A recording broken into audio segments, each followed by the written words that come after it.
हम कर्नाटका हाईकोर्ट के हिजाब के फैसले से डिसएग्री करते हैं और इसलिए डिसएग्री करते हैं कि ये संविधान के ये सस्पेंड करता है फंडामेंटल राइट जो है फ्रीडम ऑफ रिलीजन को, एक कल्चर को, फ्रीडम ऑफ स्पीच और एक्सप्रेशन को।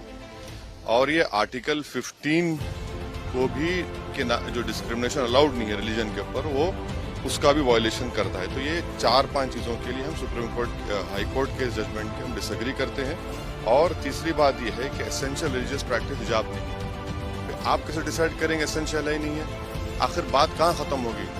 मस्जिद की बात हुई तो आपने कहा मस्जिद एसेंशियल नहीं है, दाढ़ी की बात हुई आपने कहा दाढ़ी एसेंशियल नहीं है, अब आप और हिजाब नहीं है। इसीलिए हम ये कहते हैं कि इसको सुप्रीम कोर्ट में अपील करने की जरूरत है। और सुप्रीम कोर्ट जो साबरीमाला का हियर कर रहा है जजमेंट को, उसमें हमको ये चाहिए कि हम अपील करें, इसलिए हम करें सुप्रीम कोर्ट में उसको अपील करनी चाहिए। और अगर कोई मुस्लिम लड़की ये कहती है कि हिजाब मेरे फेथ का एसेंशियल है, तो किसी मुसलमान को भी अख्तियार नहीं है कि वो डिसाइड कर एसेंशियल है नहीं है, वो उसका राइट है। फ्रीडम ऑफ कॉन्शियंस संविधान में है और वो बड़ा इंपॉर्टेंट चीज है।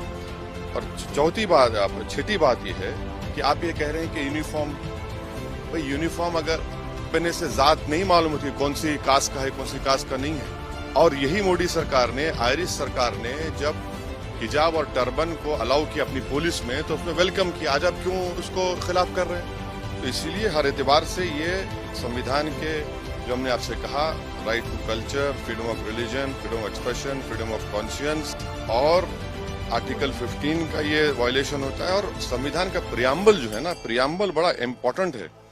प्रियम्बल क्या कहता है कि liberty of thought, expression, belief, faith and worship.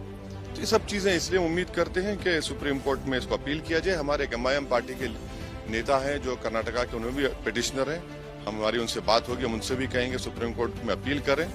और इसका एक और जो नेगेटिव इम्पैक्ट होगा, आप देखेंगे कि मुस्लिम महिलाओं पर टारगेटिंग होगी जगह जगह पर। अरे भाई, अगर कोई स्कूल को जाकर पहन रहा है, क्या उसमें बुराई है? इंग्लैंड में क्रिश्चियन स्कूल्स में, इंग्लैंड में उनके स्कूल में अलाउड है कि आप वही ड्रेस यूनिफॉर्म पहने और वही ड्रेस का कलर का हिजाब भी पहने। तो ये चीज है, बने हुए नियम किस लिए होंगे? आप सिर्फ मुझे ही कह रहे हैं हिजाब मत पहनो, कौन से नियम? और अगर आप बोल रहे हैं कि यूनिफॉर्म पहनने से हम यही तो कह रहे हैं, आप पहले तो आप आर्टिकल 15 का वायलेशन हो रहा है, जो डिस्क्रिमिनेशन नहीं कर सकती आप रिलीजन के नाम पर। और यूनिफॉर्म में पहनूंगा तो क्या जात नहीं मालूम होगी, कास्ट नहीं मालूम होगी, गरीब अमीर का बेटा या बेटी है नहीं मालूम होगा?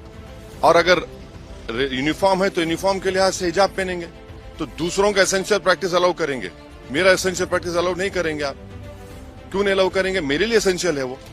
और आप ये कह रहे हैं कि या तो तुम पढ़ो या तुम हिजाब छोड़ो। अरे भैया, कैसे होगा?